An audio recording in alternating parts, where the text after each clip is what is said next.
প্রদীপ বাবুর বিয়ে টোপর মাথায় দিয়ে ছাতনা তলায় যাবে প্রদীপ দিদিকে সঙ্গে নিয়ে। এইটা কালকে ছন্দ করে আমার এক ভিউয়ার্স সুচিস্মিতা, হ্যাঁ সুচিস্মিতা ও কমেন্ট বক্সে লিখে গেছে। দারুণ দারুণ দারুণ। না, ছাতনা তলায় দিদিকে নিয়ে যাবে না, দিদি তদারকি করে ভাইকে ছাতনা তলায় নিয়ে যাবে। এখন তো এইটাই কন্টেন্ট, তাই না? দিদি দেবে ভাইয়ের বিয়ে, মানে গাছে কাঁঠাল গোফে তেল। এখনো ডিভোর্সের কথা কিছুই এগোলো না। আদৌ ডিভোর্স হবে কিনা সন্দেহ, মানে এই টিনা একে ডিভোর্স দেবে কিনা সন্দেহ। এটাও ভাববার বিষয় যে এখন কতদিন প্রদীপবাবুকে ঝুলে বসে থাকতে হবে। কিন্তু তার মধ্যে কি হলো, তার মধ্যে কন্টেন্ট চলে এলো প্রদীপবাবুর বিয়ে টোপর মাথায় দিয়ে। আমাদের এই কিমা দিদি প্রদীপবাবুকে বোঝাচ্ছে, বুঝেছো, বোঝাচ্ছে প্রদীপবাবুর ইচ্ছা নেই। প্রদীপবাবু তার ছেলেকে নিয়েই শুধু ভাবনা চিন্তা করে। প্রদীপবাবুর না একদম ইচ্ছা নেই। কিন্তু প্রদীপবাবুকে কিমা দিদি কি বোঝাচ্ছে, আরে পাগলা, বউ গেলে বউ পাবি, মা গেলে মা পাবি না রে পাগলা, এটা বোঝাচ্ছে, বুঝেছো? তো আসি মেইন পয়েন্টে। তার আগে ইন্ট্রোটা দিয়ে দিই। Hello everyone, welcome back to my channel life of কেকে। আমি কোয়েল। কালকে কিমা দিদির একটা ভিডিও দেখতে গেছিলাম, যেটা সেকেন্ড ভিডিওটা করেছিল। একটা ভিডিও করেছিল ওই বিয়ের খবর নিয়ে, ঠিক আছে, ফেক একটা কন্টেন্ট বানিয়ে বসে পড়েছে যে এই ভিউজ ডাউন, প্লাস হচ্ছে ভাইয়ের ভিউজ ডাউন। শলা পরামর্শ চলে আর কি দিদি আর ভাইয়ের, কি করে ভিউজ আপ করা যায়, অমনি একটা বসে গেল ফেক ব্যাপার স্যাপার নিয়ে। প্রথমে ওই তো লাস্টের দিকে, ভিডিওটার লাস্টের দিকে বললো যে এখন কাউকে বলবো না, চুপ চুপ চুপ চুপ করে সব কিছু করবো, কারণ মেয়ের বাড়ি মানে টিনার বাড়ি, টিনার বাড়ি যদি আবার কান টান ভাঙায়, মানে যারা ভিডিও দেখে, মানে প্রদীপের ভিডিও দেখে, প্রদীপের এই সব কন্ডিশন দেখেও যে বাড়ির লোকেরা মেয়ে দিতে চেয়েছে, তারা কি করে টিনার বাড়ির কথায় আবার তাদের কান ভেঙে যাবে, আমি বুঝতে পারলাম না। মানে কান ভাঙানি, তারা কান শুনে নেবে, এটাও বুঝতে পারলাম না। মানে আরে এসব তো কিছু নয়, দেখাতেই পারবে না, এটা তো ফেক কন্টেন্ট। একবার এখন ওই যে বলে ফেলেছে একটা কন্টেন্ট বানিয়ে নিয়েছে, এবার সেটাকে তো একটু করতে হবে না, মশলাদার বানাতে হবে। এখন 3-4 দিন চলবে, বুঝলে। কালকে তারপরে সেকেন্ড ভিডিওটায় দেখলাম একটা 27 মিনিটের মতো ভিডিও করেছে। সেখানে কি নিয়ে বসেছে জানো, ওই প্রথম ভিডিওতে কমেন্ট সেকশনে একজন নেগেটিভ কমেন্ট করেছে, ঠিক আছে, নেগেটিভ কমেন্ট করেছে। কি বলেছে, যে তুমি তোমার মেয়েকে ওর সাথে বিয়ে দিয়ে দাও, সেটা নিয়ে খবরদার এরম যদি বাজে কথা বলেছিস, এটা হচ্ছে টেপি। মানে ভাবো কতটা বেসলেস একটা মানুষ, শুধু একটা কন্টেন্ট বানাবে বলে। আবার বলছে আমি কিন্তু কারোর কমেন্ট নিয়ে রিয়্যাক্ট করি না, কিন্তু আজকে করছি। কেন করছো গো কিমা দিদি? কন্টেন্ট নেই না, কন্টেন্ট নেই, কন্টেন্ট বানাতে হবে।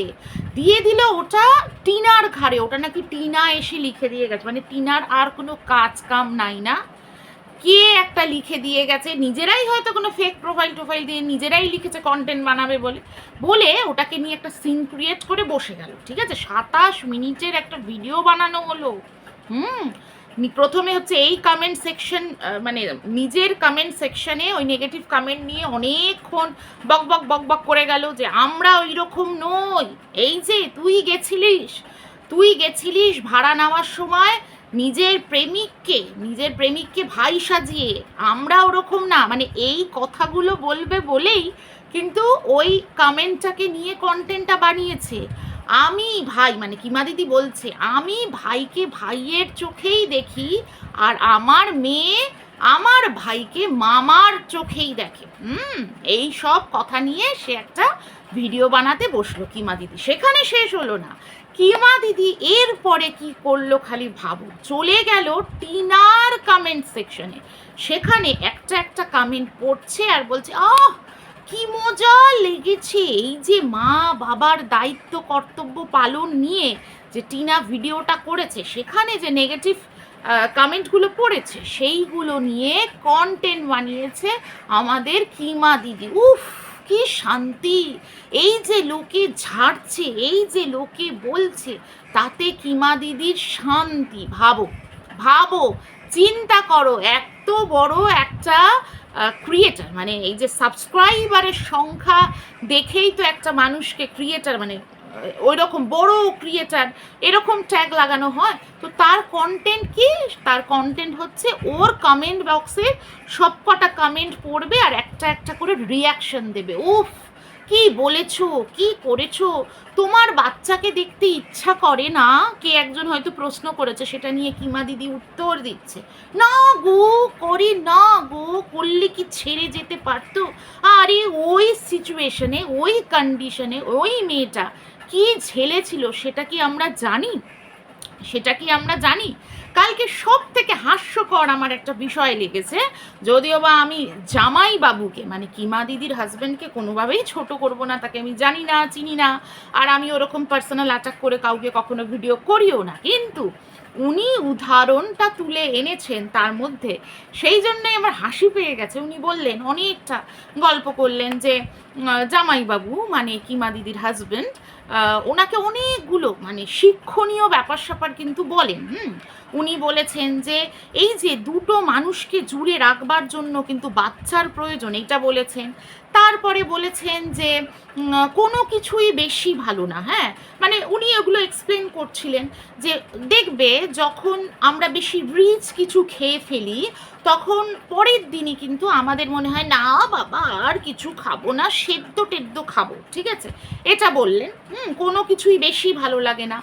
1 মাস ধরে যদি তুমি ঘুরতে যাও তারপরে দেখবে তোমার আর ভালো লাগবে না, মনে হবে যে 1 বছর আর ঘুরতে যাব না, আমি কবে বাড়ি ফিরবো, মানে ঘুরতে যাওয়ার সময় মনে হবে কবে বাড়ি ফিরবো আর কখন বাবা সংসার ধর্ম করব, ঠিক আছে। তারপরের যে বিষয়টা, তারপরে কি বলল, সারা বছর যদি ভালো লাগার কিছু জিনিস থাকে তাহলে সেটা হলো বই। একটা বইয়ের পাতা তুমি পড়বা, তারপরে তুমি উল্টাবা, খালি উল্টাবা, তারপর দেখবা তুমি পড়ছো আর পড়ছো। উরে বাপরে বাপ, কে বলছে এই কথা গো? কে বলছে? হ্যাঁ, কিমা দিদি না, জামাইবাবু না হয় ভালো কথাই বলেছে। সত্যি বইয়ের নেশা হচ্ছে সব থেকে ভালো জিনিস, সব কিছুকে ভুলিয়ে দেয়, মানুষের কষ্ট দুঃখ সব কিছুকে ভুলিয়ে দেয় বই। আর তাছাড়া বই পড়ার মধ্যে থেকে অনেক কিছু আমরা পাই, প্রচুর জ্ঞান অর্জন করি। কিন্তু কিমা দিদি এই কথা বলছে যে বই পড়লে, মানে একটা বই পড়বা আর তারপরে তুমি পড়তেই থাকবা। হ্যাঁ, কিমা দিদি কি করে এই কথা বলছে? মানে কিমা দিদি যে ধরনের কথাবার্তা, এই যে কালকেও যে ধরনের কথাবার্তা বলছিল, জ্বলুনি বুড়ি, একটা দেশলাই কাঠি জ্বালাও তাতে আগুন পাবে, মানে এমনভাবে বলছে যেন কাউকে দেশলাই কাঠি দিয়ে জ্বালিয়ে পুড়িয়ে দেবে। এমনিতেও কন্টেন্ট যখন বানায়, মানে যখন কোনো ক্রিয়েটারকে অ্যাটাক করে, তাকে যখন পার্সোনাল অ্যাটাক করে, তার হাজবেন্ড, তার বাড়ির লোক, মানে তাকে একেবারে টেনে হিচড়ে মেরে থেঁতলে পিষে, উরি বাবা কী সব ঢুকিয়ে বেলুন পুড়িয়ে লঙ্কা গুজে এই টাইপের কথাবার্তা থাকে। কালকেও ছিল জ্বলুনি বুড়ি, একেবারে দেশলাই কাঠি জ্বালিয়ে পুড়িয়ে দেবে, মানে ভায়োলেন্সের চূড়ান্ত। আর সে কিনা বলছে বইয়ের কথা, বলছে ও কিমা দিদি এইসব, এই যে ভায়োলেন্সের ব্যাপার স্যাপার তুমি যেগুলো বলো আর কি, থ্যাতলানো, চটকানো, মেখে ফেলা, একেবারে ছেঁচড়ে দেওয়া, একেবারে ঘষটে নিয়ে যাওয়া, এইগুলো কোন বইতে থাকে গো? কোন বইতে থাকে? আবার শুধু এমনি না, মানে আমি এত বলতেও পারবো না, যেগুলো বলো আর কি, মানে প্রাইভেট পার্ট নিয়ে, সেইগুলোই বা কোন বইতে থাকে বলো তো? যে বইয়ের একটা পাতা উল্টাও তুমি আর পর পড়তেই থাকো। হ্যাঁ কিমা দিদি, কোন বই গো? একটু বলো তো কোন বইতে এগুলো লেখা থাকে? জ্ঞানের কথা বসে বলা না খুব সোজা, কখনো ভাঙা ভাঙা হিন্দি, কখনো ওই দাঁত ভেঙে যাচ্ছে ইংলিশে লেখা যেগুলো পড়তে পারছে না সেগুলো নিয়ে কন্টেন্ট বানিয়ে 27 মিনিট একটা ভিডিও বানিয়ে দেওয়া হেভি সোজা। হ্যাঁ, কিন্তু নিজেকে যদি একটু মানে সেলফ অ্যানালিসিস করতে হয়, একটু ভেবে দেখো তো তুমি যে এই জ্ঞানের কথাগুলো বলছো এগুলো তোমাকে মানায় কি না। মানায় কি? যাই হোক, কেমন লাগলো তোমাদের ভিডিওটা অবশ্যই কমেন্ট সেকশনে কমেন্ট করে জানাবে। আর সবাই ভালো থাকবে, সুস্থ থাকবে। যারা যারা এখনও চ্যানেলটাকে সাবস্ক্রাইব করোনি তারা অবশ্যই সাবস্ক্রাইব করবে এবং পাশে থাকা বেল আইকনটা প্রেস করতে ভুলবে না। অনেকেই কিন্তু আমাকে বলো যে নোটিফিকেশান সবসময় আসে না, তো এটা হয়তো একটা কারণ যে বেল আইকনটা অল বাটন, অল যে ইয়েটা থাকে ওটা কিন্তু প্রেস করতে ভুলবে না। ঠিক আছে, চলো টাটা, আবার আসছি খুব তাড়াতাড়ি নতুন কোনো ভিডিও নিয়ে। টাটা।